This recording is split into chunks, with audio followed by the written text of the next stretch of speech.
I do this because I believe that it's incredibly important to link service and charity to your faith.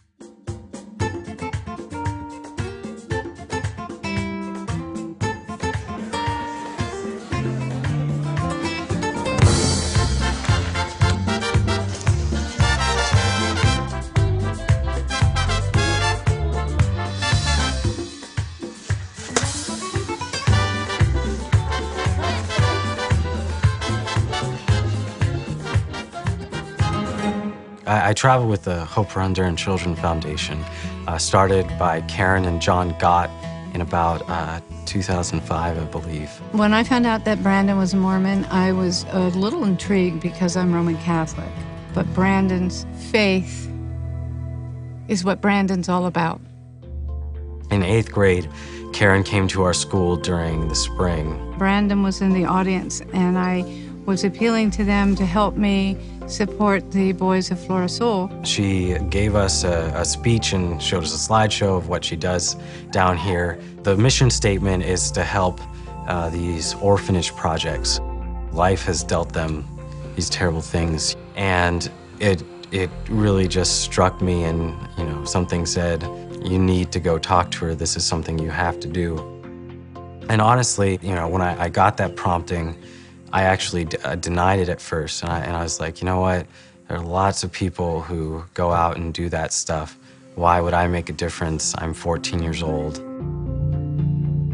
I actually got up and started to walk out of the room, and again, the feeling came over that I had to talk to this woman. Brandon, at the end of the presentation, stood up and said, hey guys, we can't let this go.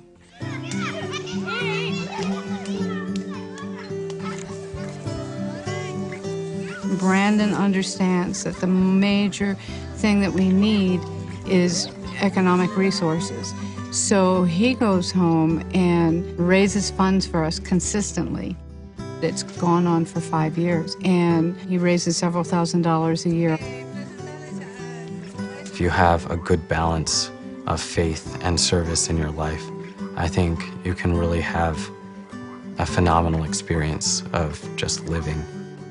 He's become like a partner in this entire project, and he changed life for boys here. We have several projects. We have about 4 or 5 schools that we're responsible for. Flor Azul Village. This is Flor Azul Farm here that we're sitting at. There's a lot of projects and a lot of things to be done. We're always busy and always trying to think of new ways to introduce something into their lives, like the tilapia ponds, to give protein in their diet so that they're not malnourished.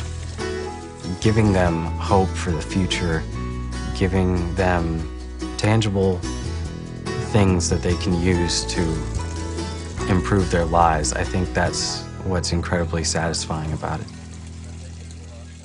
Christ truly set the example for service. Everything he did, to me, translates as acts of service. Everywhere he went, he healed the sick. He helped the impoverished. For us, if we truly want to walk in the footsteps of Christ, doing work such as this or service work, and it doesn't have to be going to a third world country and helping orphans, it can be anything.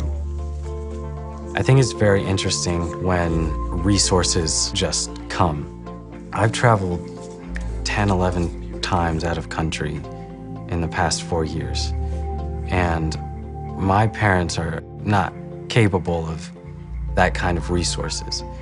But every time I told them, I'm going to Honduras and we're gonna figure this out, I find a way to finance a trip. The money always just happens to be there. If Christ set the example, there's no reason why he would not help you do what he wants you to do.